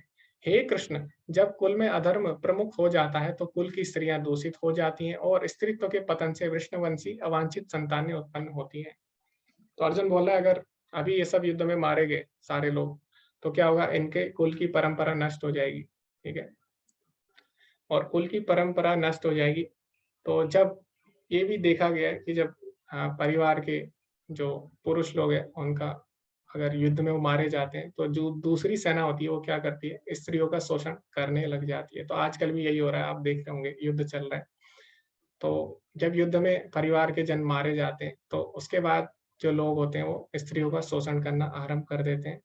तो अर्जुन भी यही कारण देते हैं कि अभी जो स्त्रियाँ हैं, जो कि इनकी इनकी छत्र छाया में हैं, उनका लोग शोषण करने लग जाएँगे और इससे अवांछित संतानें उत्पन्न होंगी, ठीक है? अगर ये लोग युद्ध में मारे जाते हैं। तो क्या होगा उससे? संकरो नरकायेव कुलघ्नानां कुलस्य च पतन्ति पितरो हि येषां लुप्तपिण्डादो का क्रियाः। अवांछित संतानों की वृद्धि से निश्चय ही परिवार के लिए तथा पारिवारिक परंपरा को विनष्ट करने वालों के लिए नरकीय जीवन उत्पन्न होता है। ऐसे पतित कुलों के पुरखे अर्थात पितृ लोग गिर जाते हैं, क्योंकि उन्हें जल तथा पिंडदान देने की क्रियाएँ समाप्त हो जाती हैं। तो अर्जुन बोलता है ना केवल इनके परिवार का नाश होगा, बल्कि अगर इनके परिवार का पतन हुआ, तो उससे क्या होगा, जो इनके पितृ हैं, उनको जल कौन चढ़ाएगा, ठीक है? उनका श्राद्ध कौन करेगा? तो ना केवल ये लोग दुखी होंगे, बल्कि इनके पितृ भी दुखी हो जाएँगे। इसके बाद अर्जुन इतने सारे कारण देता है, ठीक है? अंत में क्या करता है, वो संजय बताते हैं। संजय उवाच एवमुक्तार्जुनः संख्ये रथोपस्था उपाविशत् विसर्ज्य संसरं चापं शोक संविघ्न मानसः। संजय ने कहा, युद्ध भूमि में इस प्रकार कहकर अर्जुन ने अपना धनुष तथा बाण एक ओर रख दिया और शोक तप्त चित्त से रथ के आसन पर बैठ गया। तो अर्जुन ने क्या किया, अपना धनुष बाण एक तरफ रख दिया और हताश होकर बैठ जाता है और शोक युक्त हो जाता है, यानी उसकी आंखों से अश्रु भी आने लग जाते हैं। तो यहाँ पे आप देख सकते हैं अर्जुन की आंखों से मोटे-मोटे अश्रु भी आ रहे हैं। तो इस प्रकार अर्जुन ने युद्ध ना करने के अनेक कारण दिए और उसमें से 5 कारण हैं मुख्य। सबसे पहले अर्जुन ने बोला हमें इन पे दया करनी चाहिए। फिर अर्जुन ने बोला कि इसमें कोई भी आनंद नहीं है युद्ध करने में। फिर उसने बोला मुझे पाप लगेगा, परिवार की, कुल की परंपराएं नष्ट हो जाएंगी। और 5वां कारण था असमंजस। असमंजस मतलब होता है कन्फ्यूजन, ठीक है? अर्जुन कन्फ्यूज हो गया था कि करे तो करे क्या, ठीक है? तो इस प्रकार अर्जुन ने 5 कारण दिए युद्ध ना करने के। तो अगर कोई अर्जुन के कारणों को ध्यान से सुनेगा, ठीक है, तो उसे लगेगा कि हाँ, वास्तव में अर्जुन ने जो कारण दिए वो तो सही है। तो अगर कोई व्यक्ति है, साधारण व्यक्ति, सामान्य व्यक्ति है, तो हो सकता है वो अर्जुन के लिए तालियां भी बजा दे कि अर्जुन ने तो बहुत अच्छी बात बोली है, ठीक है? और वो तालियां भी बजा सकता है। लेकिन क्या जो अर्जुन ने बोला वो सही है या गलत है? तो ये कौन बताएगा? ये हम नहीं बता सकते, ठीक है? क्योंकि जो भी हम कार्य करते हैं, हमारी मानसिकता क्या है, हमें हमेशा सही लगेगा, ठीक है? जैसे एक चोर होता है, चोर को लगता है चोरी करना सही काम है, ठीक है? इसी प्रकार जो कोई गलत कार्य करता है, उसको लगता है कि जो मैं कार्य कर रहा हूँ वो सही कार्य है, ठीक है? तो हमारी बुद्धि हमेशा यही सोचती है कि जो भी हम कार्य करते हैं वो सही ही है। लेकिन वास्तव में जो कार्य हम कर रहे हैं वो सही है या गलत, वो हमें कैसे पता लगेगा? वो हम अगले अध्याय में चर्चा करेंगे, ठीक है? और अर्जुन ने क्या किया? अर्जुन को कैसे पता लगा कि जो वो कार्य कर रहा है वो सही है या गलत? क्योंकि हो सकता है वो सही हो अर्जुन के कारण, या हो सकता है वो गलत हो। तो जीवन में 2 तरह की चीजें होती हैं, श्रेयस और प्रेयस। तो इसको ध्यान से आप सुनना, कल हम इस पे चर्चा भी करेंगे। तो प्रेयस मतलब होता है जो चीजें हमें अभी सही लगती है, ठीक है? जैसे कि अभी मैं खूब ज़्यादा खेल में रुचि रखता हूँ, ठीक है? खूब ज़्यादा मैं खेल रहा हूँ और मेरी परीक्षा आने वाली है, तो मैं खेल रहा हूँ लेकिन, और मुझे उसमें आनंद आ रहा है। तो अभी मुझे बहुत ज़्यादा अच्छा लग रहा है, ठीक है? इसी प्रकार जैसे मुझे मीठा खाना पसंद है, अभी मैं खा रहा हूँ मीठा, तो मुझे बहुत ज़्यादा आनंद आ रहा है। तो इसको क्या बोलते हैं? प्रेयस, यानी अभी तो मुझे सही लग रहा है, लेकिन बाद में क्या होगा? ये मुझे दुःख देने वाला है, ठीक है? लेकिन दूसरी चीज़ होती है श्रेयस। श्रेयस मतलब जो हमें आगे जाके लाभ देने वाला है। अभी भले ही वो हमें सही ना लगे, ठीक है? जैसे कि पढ़ाई। पढ़ाई हमें क्या होता है, हम बचपन से पढ़ते हैं, हमें लगता है पता नहीं क्या, क्यों हम पढ़ रहे हैं, ठीक है? तो हमारा मन नहीं करता, लेकिन आगे जाके क्या होता है, वो हमें लाभ देती है। तो इसको बोलते हैं श्रेयस, जो हमें अंत परिणाम क्या होता है, उसका लाभ होता है, ठीक है? और प्रेयस में क्या होता है, शुरू में अच्छा लगता है, लेकिन अंत में उसमें दुःख मिलता है। तो जो अर्जुन ने बोला, वो श्रेयस है या प्रेयस, वो भी हम देखेंगे, ठीक है? कल हम इसकी चर्चा करेंगे। तो जैसे एक बच्चा होता है, बच्चे को पता नहीं रहता कि क्या श्रेयस है, क्या प्रेयस। तो बच्चे की माँ उसे बताती है, ठीक है? जैसे कोई बच्चा है, तो बच्चे की, अगर बच्चा चॉकलेट खाता है बहुत ज़्यादा, तो उसकी माँ क्या करती है, उसको डाँटती है, ठीक है? बोलती है तुम्हें ज़्यादा नहीं खाना चाहिए, ये तुम्हारे लिए सही नहीं है। अगर कोई बच्चा पढ़ाई नहीं करता, तो माता क्या बोलती है, तुम्हें पढ़ाई करनी चाहिए, वो तुम्हारे लिए श्रेयस है, ठीक है? तो इस प्रकार बच्चे को नहीं पता कि सही क्या है, गलत क्या है। इसी प्रकार हम लोग हैं, ठीक है? हमारी बुद्धि सीमित है। हमें वास्तव में नहीं पता कि हमारे लिए क्या सही है, क्या गलत है। तो कौन हमें बता सकता है सही क्या है, गलत क्या है? तो हमारे पिता ही बता सकते हैं ना, और हमारे परम पिता कौन है? भगवान है, ठीक है। तो कल के अध्याय में हम देखेंगे कि भगवान किस तरह से अर्जुन के सारे कारणों का खंडन करते हैं। ठीक है? तो इसी के साथ ही प्रथम अध्याय समाप्त होता है, और आपके कोई प्रश्न है तो आप लोग पूछ सकते हैं। धन्यवाद आप सभी का। हरे कृष्ण। ओके, आपको कैसा लगा ये भी आप बता सकते हैं, अपना एक्सपीरियंस शेयर कर सकते हैं अगर आपके क्वेश्चन नहीं है। हरे कृष्णा शालिनी माता जी।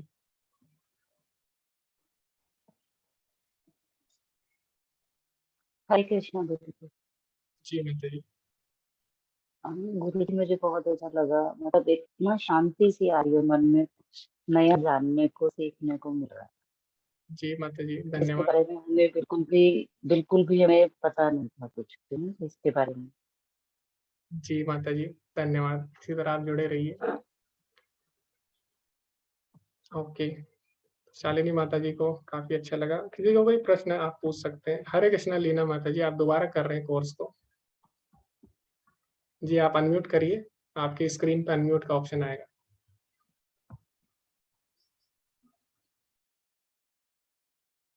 जी, वहां पे अनम्यूट लिखा होगा, आप उस पर क्लिक करिए। जी माता जी, आप बोलिए।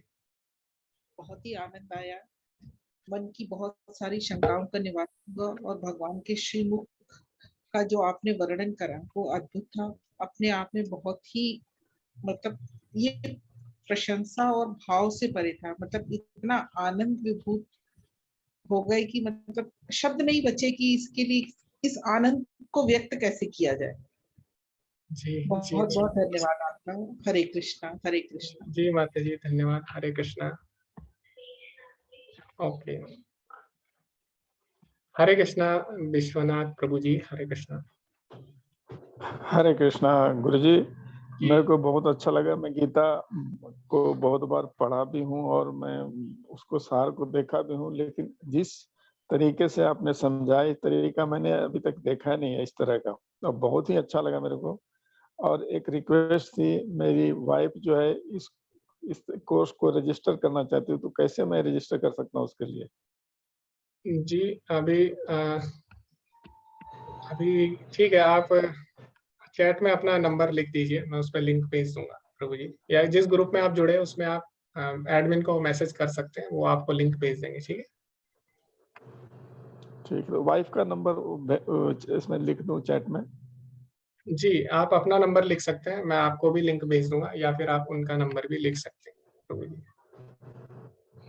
ठीक है, धन्यवाद। जी प्रभु जी, जय श्री हरे कृष्ण। कृष्ण। ओके, सूर्य प्रभु जी बोल रहे हैं उनको 6 आततेयों के बारे में सुन के अच्छा लगा। जी प्रभु जी। हरे कृष्णा अनुराधा माता जी। हरे कृष्णा प्रभु जी, दंडवत प्रणाम। बहुत अच्छा लगा प्रभु जी, आप बहुत अच्छी तरह से समझाए। भगवत गीता का एक नया दृष्टिकोण दिया आपने। हम लोग तो केवल संस्कृत के श्लोक पढ़ते हैं और उनकी मीनिंग समझने की कोशिश करते हैं, समझ कितना पाते हैं ये तो नहीं कह सकते, लेकिन हाँ, आपने एक नए दृष्टिकोण से हम लोग को समझाया, तो बहुत बहुत साधुवाद आपको।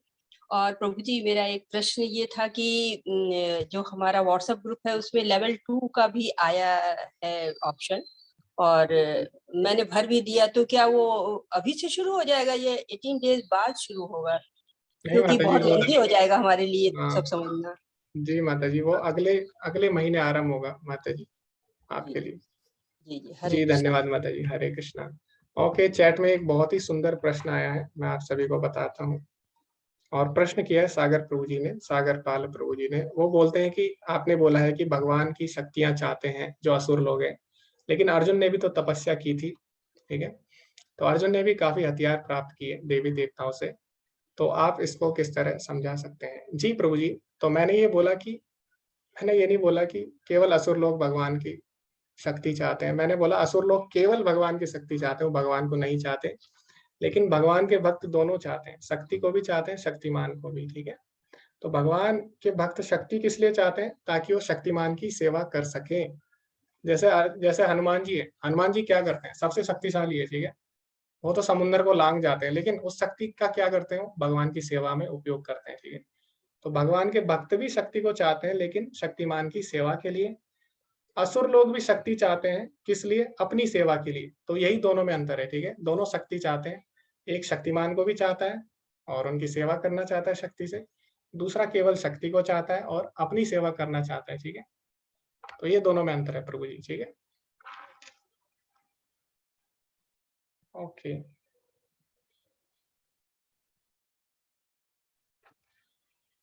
हरे कृष्णा सुलता माता जी। हरे कृष्णा प्रभु जी। जी जी, मुझे भी बहुत अच्छा लगा और कल भी मैंने बात की थी आपसे, तो आज जी जी भी जी। तो मैंने भी पहले पढ़ चुकी थी भगवत गीता, लेकिन इतने अच्छे तरीके से नहीं समझ पाई थी। तो मुझे बस एक ही प्रश्न थी, जैसे आप कुछ कुछ लोग बोल रहे थे, तो ऐसे ही बाकी क्लास में भी होगा या पूरे जो एक अध्याय में जो श्लोक है वो सब पढ़ के बताएंगे? हाँ, अभी जो लेवल 1 होता है उसमें इतना समय नहीं हम्म। रहता, 18 दिन में हमें खत्म करना होता है। तो उसमें हम जो मुख्य श्लोक हैं और जो सार है पूरे अध्याय का वो हम बताते हैं। लेकिन आगे के जो लेवल होंगे उसमें हम एक-एक श्लोक और उनके जो तात्पर्य हैं उनको बहुत ध्यान से हम पढ़ेंगे। ठीक है माता जी? ओके ओके, जी, हरे कृष्ण। धन्यवाद। हाँ, हरे कृष्ण। ओके। ओके, क्या हमें मूर्ति पूजा करनी चाहिए या सिर्फ मेडिटेशन से ही परमात्मा को पाया जा सकता है? जी, इसके लिए आपको भगवत गीता सुननी पड़ेगी। देखो, अगर मैं अभी बोलूँगा कि ये करना चाहिए, वो करना चाहिए, तो हो सकता है मैं गलत बोलूँ, ठीक है? क्यों? क्योंकि हम सभी लोग मनुष्य हैं, ठीक है? हम सही भी बोल सकते हैं, गलत भी। जैसे अर्जुन है, अर्जुन ने अभी कारण दिए युद्ध करने के, तो हो सकता है वो सही भी हो, गलत भी हो। लेकिन सही है या गलत है वो कौन बता सकता है? वो केवल वही बता सकता है जिसे वास्तव में ज्ञान है, और सबसे बड़ा ज्ञानी कौन है? भगवान है। तो स्वयं भगवान ही बोलेंगे क्या श्रेष्ठ है, ठीक है? हम कुछ नहीं बोलेंगे। तो भगवान ने क्या बोला है, कौन सी विधि सबसे श्रेष्ठ है, वो हमें भगवत गीता ही बताएगी। भगवान स्वयं बताएंगे अपने मुख से, ठीक है? इसीलिए आप बने रहिए। अभी मैं अभी भी बोल सकता हूँ, लेकिन अभी क्या हुआ, अभी फिर आप अगर भगवान के मुख से स्वयं सुनेंगे, अगर हम उस अध्याय में पहुंच जाएंगे जहाँ पे भगवान ने स्वयं बोला है कि सबसे श्रेष्ठ विधि क्या है, फिर आपको ज्यादा आनंद आएगा, ठीक है? तो इसलिए आप थोड़ा सा धैर्य रखिए, भगवान स्वयं बोलेंगे कि क्या, किस तरह उनको प्राप्त करने की विधि कौन सी है और उनमें से सबसे श्रेष्ठ विधि कौन सी है, ठीक है? और किस तरह भगवान की पूजा करनी चाहिए, मूर्ति पूजा से कर सकते हैं या ध्यान लगा के, ये भी भगवान स्वयं बोलेंगे 12वें अध्याय में भक्ति योग में, ठीक है? तो इसीलिए आप ध्यान से सुनते रहिए। ओके, हरे कृष्णा अजय प्रभु जी। हरे कृष्णा प्रभु जी। जी प्रभु जी, हरे कृष्णा। तुम्हें मेरे 3 प्रश्न है कि एक तो जानवर में और मनुष्य में आपने क्या अंतर बताया। ओके। दूसरा ये था कि ये लड़ाई तो ऐसा लगता है कृष्ण और शकुनी के बीच थी, क्योंकि अंत में तो कुछ बचा ही नहीं। किसके बीच थी प्रभु जी? कृष्ण और शकुनी, शकुनी के बीच में? अच्छा अच्छा, जी जी। क्योंकि अंत में तो कुछ बचा ही नहीं, फिर जानवर और हम्म, मनुष्य में क्या भेद। जी जी। 2 ही प्रश्न हुए आपके, तीसरा क्या था? तीनों हो गए, शकुनी और कृष्ण के बीच की लड़ाई मानेंगे इसे तो हम। दूसरा ये था, पहला ये था कि जानवर और मनुष्य के बीच में क्या अंतर है, और अंत में कुछ बचा ही नहीं। अच्छा अच्छा, ठीक है। तो इसमें कुछ बचा ही नहीं। सबसे पहले जानवर और मनुष्य में क्या अंतर है? तो ठीक है, जानवर और मनुष्य में यही अंतर है कि मनुष्य जिज्ञासा कर सकता है जीवन का उद्देश्य क्या है, जीवन में दुख क्यों आ रहे हैं और उनका निवारण किस तरह किया जाए, ठीक है? तो जानवर ये जिज्ञासा नहीं कर सकता। फिर आपने बोला कि ये जो लड़ाई है वो कृष्ण और शकुनी के बीच में है, ऐसा नहीं है। हम इसको अलग अलग दृष्टिकोण से देख सकते हैं, लेकिन वास्तव में अगर हम देखें तो जो लड़ाई है ये धर्म और अधर्म के बीच में। क्यों? क्योंकि भगवान भगवत गीता में स्वयं बोलते हैं, ठीक है? यदा यदा हि धर्मस्य ग्लानिर्भवति भारत अभ्युत्थानम् अधर्मस्य तदात्मानं सृजाम्यहम्। तो जब जब धर्म की हानि होती है तब तक भगवान प्रकट होते हैं और धर्म की स्थापना करने के लिए आते हैं। तो वास्तव में लड़ाई कृष्ण और शकुनी के बीच नहीं है, पांडव कौरव के बीच नहीं है। वास्तव में जो लड़ाई है वो है धर्म और अधर्म के बीच। और भगवान श्री कृष्ण कौन है? धर्म के पिता है, ठीक है? इसीलिए वो धर्म को रिप्रेजेंट करते हैं। और दूसरा आपने बोला अंत में कुछ बचा नहीं। जी, अंत में बहुत कुछ बचा। पांडव लोग बचे, ठीक है, और उन्होंने अच्छे से राज्य किया। और उसके बाद आगे आप भागवतम पढ़ेंगे तो उसमें अनेक राजाओं का वर्णन है और महाभारत में भी अनेक राजाओं का वर्णन है जिन्होंने उसके बाद अच्छे से राज्य किया। परीक्षित महाराज हैं, परीक्षित महाराज ने अच्छे से राज्य किया और उनके राज्य में सभी सुखी थे। यहाँ तक कि कलयुग भी उनके राज्य में घुस नहीं पाया परीक्षित महाराज के, और उन्होंने पूरे विश्व पर राज किया और सभी उसमें बहुत प्रसन्न थे। तो ये हम देखेंगे उसके बाद, ठीक है? ऐसा नहीं है हरे कुछ नहीं बचा। जी, हरे हरे कृष्ण।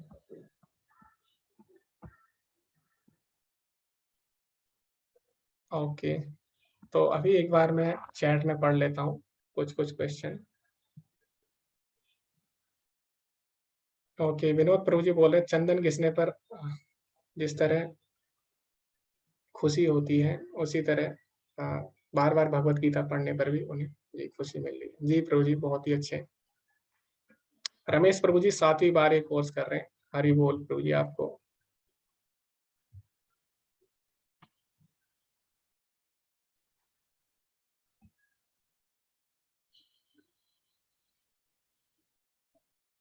ओके, तो सूर्य प्रभु जी बोले उनको थकान भी नहीं होती है अब उठने से भगवत गीता सुनने के बाद। जी जी, अर्चना माता जी, हरे कृष्णा।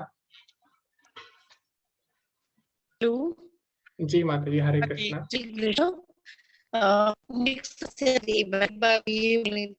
मैंने 10 पहले सुना, लेकिन ऐसा लगेगा से समझ मन कर जाओ, जितना रहो सुन जाओ, ना कम मेरे से आऊंगा के। और ये तो अच्छा प्रयास कि के लिए आपको बहुत बहुत धन्यवाद। और दूसरा टेक्निक प्रॉब्लम ये है कि कल मैं रजिस्ट्रेशन कर रही तो यूजर ने गलत डाला है। यूजर में कहा रॉन्ग। ओके, तो जी माता जी, ओके, धन्यवाद आपका पहले तो। और यूजर नेम आप अगर डाल रहे होंगे तो पहले आपको रजिस्टर करना पड़ेगा। यूजर नेम डालने से पहले वहां पे एक ऑप्शन आएगा रजिस्टर का, उसमें आप यूजर नेम जी पासवर्ड डालिए, फिर आपकी एक आईडी बन जाएगी, फिर उसके बाद आप दोबारा लॉगिन करिए, ठीक है? तो उसमें जो ईमेल आईडी है वो हम अपनी यूज करते हैं, दूसरी नहीं, आप अपनी ईमेल आईडी दूसरे की भी कर सकते हैं, लेकिन आपको नाम फिर अपना डालना होगा, ठीक है? जी जी, हरे कृष्ण। ओके, अभी चैट में भी हम पढ़ लेते हैं। सुनीता माता जी ने पहली बार सुना, काफी लोगों को अच्छा लगा आज का सेशन। ठीक है, इसी तरह आप लोग जुड़े रहिए। जी खुशी माता जी, हरे कृष्ण। हरे कृष्ण प्रभु जी।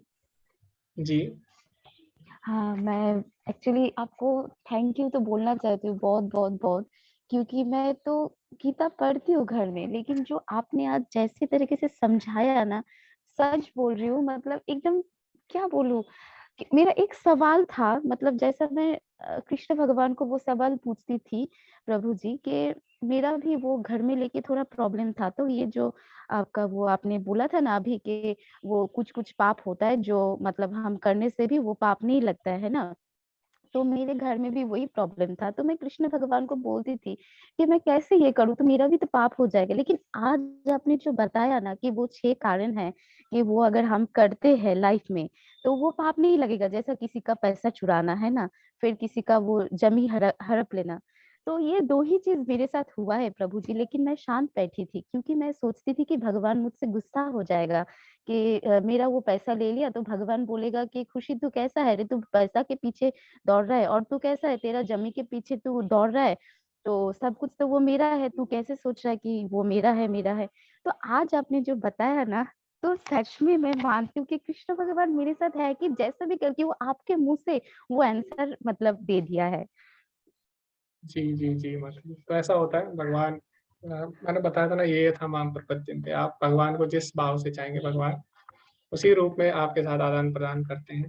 तो तो एक जी क्वेश्चन माता था। जी। जी माता जी। तो मतलब क्वेश्चन था यही कि प्रभु जी, मैं एक्चुअली मैं 8 बजे 9 बजे उठती थी है ना, तो फिर आपका ये बातें सुन के, फिर ये आप लोग जैसा तरीके से समझाते हो ना, ये सुन के मैं 5 बजे उठ जाती हूँ, और ये सच बात है, कोई थकावन भी नहीं होता है।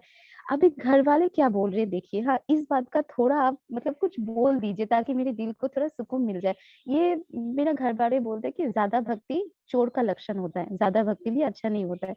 तो मैंने बोला मैं ज्यादा भी भक्ति नहीं कर रही हूँ, और मुझे क्या लग रहा है प्रभु जी, मुझे और भी भक्ति चाहिए, मुझे कुछ नहीं चाहिए, और भी भक्ति चाहिए। लेकिन घर वाले बोल रहे हैं कि तुम जो ये कर रहे हो ना, ये चोर का लक्षण होता है।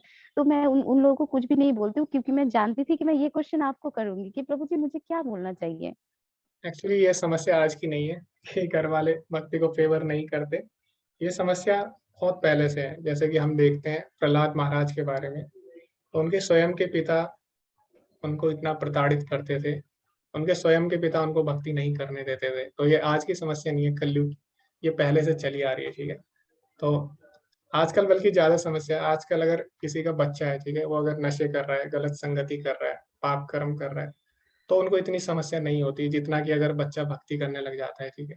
तो उन्हें आप समझाइए कि हम गलत काम नहीं कर रहे हैं बाकी लोगों की तरह, कम से कम भक्ति करना चाहते हैं तो उसमें आपको सपोर्ट करना चाहिए अच्छे काम में। तो और ये तो बोल रहे समस्या हैं आज कि की नहीं ज्यादा है। कर रहे हो तुम। नहीं, ज्यादा कुछ नहीं होता माता जी। जो प्रहलाद महाराज थे वो तो हमेशा भगवान का नाम लेते थे, तो उनके पिता तो उन पे कितना अत्याचार करते थे, फिर भी उन्होंने भक्ति नहीं छोड़ी। तो हमें उनसे प्रेरणा लेनी है, ठीक है। तो ठीक है, हाँ हमारे हाँ। घर वाले तो उनकी तरह नहीं है, कम से कम हिरण्यकशिपु की तरह तो नहीं है ना, उनसे तो अच्छे ही नहीं है। नहीं नहीं। तो हमें भक्ति नहीं छोड़नी। दूसरा, हम उदाहरण देखते हैं विभीषण का, ठीक है। विभीषण रावण की नगरी, जहाँ पे भगवान का नाम लेना पाप है और जहाँ पे भगवान का सबसे बड़ा शत्रु रहता है, वहीं पे उन्हीं के राज्य में भगवान का नाम लेता रहता था। तो ऐसा होता है माता जी, कभी कभी हमारे जो परिवार वाले ही हैं, जैसे विभीषण के स्वयं के भाई ही भगवान के सबसे बड़े शत्रु थे, लेकिन फिर भी उन्होंने भगवान का साथ नहीं छोड़ा। और अंत में सभी का कल्याण हुआ, ठीक है। तो इसीलिए अगर हमें कोई फेवर नहीं कर रहा है, तो हमें विभीषण और प्रहलाद महाराज के जीवन के बारे में सोचना चाहिए कि कम से कम हमारे घर वाले इतने बड़े शत्रु तो नहीं है हमारे, ठीक है। उनसे हमें प्रेरणा लेनी चाहिए, ठीक है माता जी।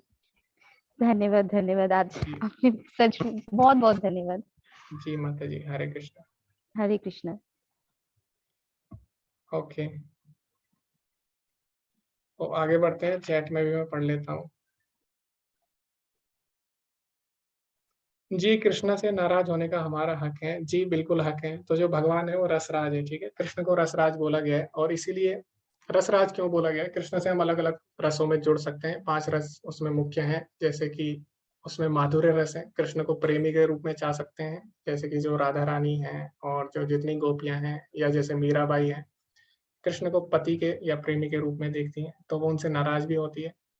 ऐसी यशोदा माता है, उसे वात्सल्य रस बोलते हैं। अपने पुत्र के रूप में हम भगवान को या अपने पिता के रूप में प्रेम कर सकते हैं, जैसे कि जो प्रहलाद महाराज थे वो वात्सल्य रस में थे। और यशोदा माता है, दशरथ महाराज हैं, देवकी हैं, ये सब भगवान को पुत्र मानते हैं। तो वात्सल्य रस में क्या करते हैं, भगवान को पीठ भी देते हैं पकड़ के, ठीक है। जैसे यशोदा माता है वो भगवान को पीठ भी देती है ना, तो ये अलग ही रस है, ठीक है। और माधुर्य रस हो गया, वात्सल्य रस हो गया, साख्य रस हो गया, जिसमें हम भगवान को अपना मित्र मानते हैं, जिसमें अर्जुन हो गया, ठीक है। अर्जुन भगवान को मित्र मानता है, उनके साथ खाना खाता है एक ही थाली में, उनके साथ लेट भी जाता है, ठीक है। और पता ही नहीं लगता वो भगवान है, ठीक है। तो और इस तरह दास्य रस है। दास्य रस में हम भगवान को अपना स्वामी मानते हैं, जैसे कि हनुमान जी है। हनुमान जी दास्य रस में भगवान की सेवा करते हैं। और एक शांत रस हो गया। शांत रस में हम केवल भगवान की लीलाओं को देखते हैं, जिसमें कि सारे जानवर, पशु पक्षी, पेड़ पौधे, ये सब भगवान की लीलाएं देखते हैं, ठीक है। तो भगवान श्री कृष्ण रसराज है, उनसे हम अलग अलग रस में जुड़ सकते हैं, ठीक है। तो आप भगवान से नाराज भी हो सकते हैं, ठीक है। और जैसे यशोदा माता है, वो तो भगवान को बांध भी देती थी, लेकिन हम ऐसा नहीं कर सकते, अभी उनको बांध नहीं सकते क्योंकि हम अभी उस स्तर पर नहीं है। लेकिन फिर भी हाँ, आप कर सकते हो अगर आप उस स्तर पर पहुंच जाते हो, ठीक है। ओके,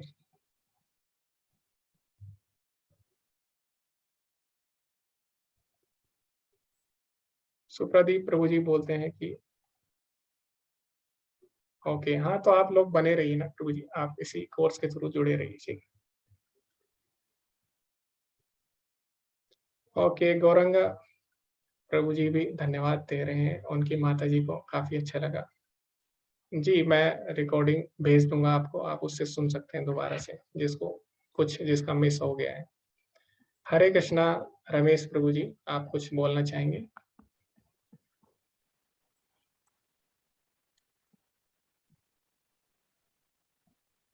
जी, आपकी आवाज नहीं आ रही है। हरे कृष्णा। ओके, शायद आपके ऑडियो में कुछ समस्या है। प्रभु जी आप चैट में लिख सकते हैं। हरे कृष्णा राजेश प्रभु जी। हरे कृष्ण प्रभु जी। जी प्रभु जी, हरे कृष्णा। मैं अभी तक 12वें अध्याय तक मैं भगवत गीता पढ़ चुका हूँ। जी, जी, और जी। आपने जिस तरह से आज पहले अध्याय को एक्सप्लेन किया है, तो मुझे लगता है मैं वो पढ़ने के बाद मुझे कुछ भी पता नहीं था, जैसा आपने एक्सप्लेन किया है, तो पहले अध्याय के बारे में मुझे और बहुत ज्यादा अच्छा नॉलेज या जानकारी हो गई प्रभु। तो धन्यवाद प्रभु जी। जी प्रभु जी, धन्यवाद।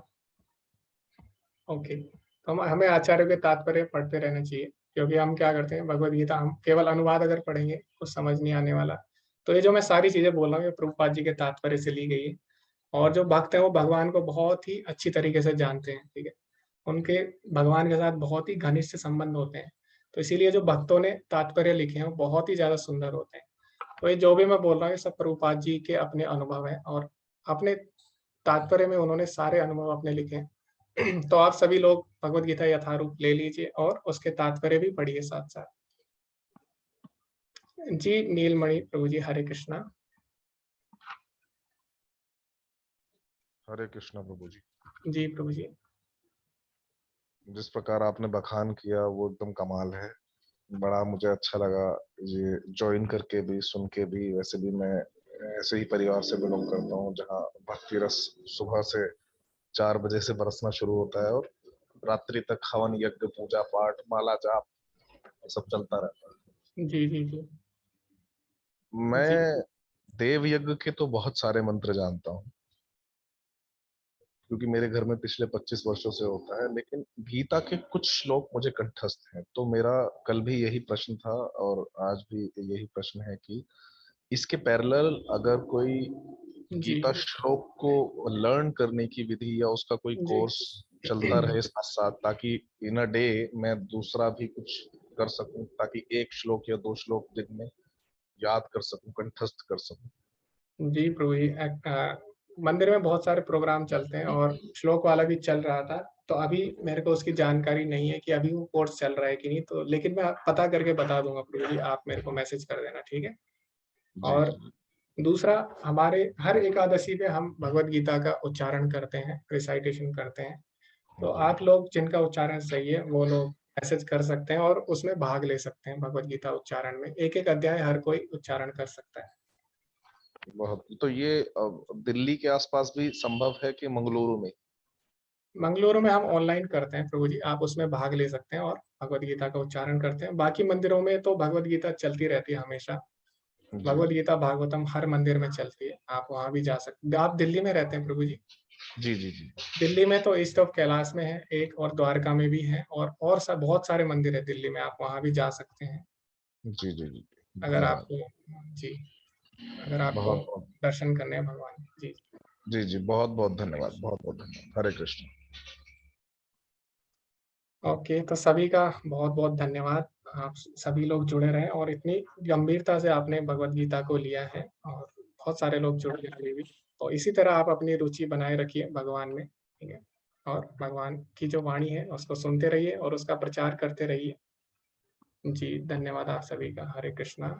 अभी हम वैष्णव प्रणाम मंत्र बोलेंगे और उसके बाद आज का जो सत्र है उसको हम विराम देंगे। हरे कृष्णा ध्रुव।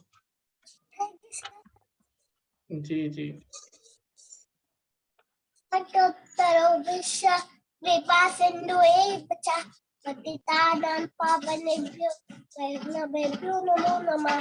नमस्कृति वैष्णव की जय, श्रील प्रभुपाद की जय। हरे कृष्णा। हरे कृष्णा। धन्यवाद सभी का बहुत बहुत। हरे कृष्णा।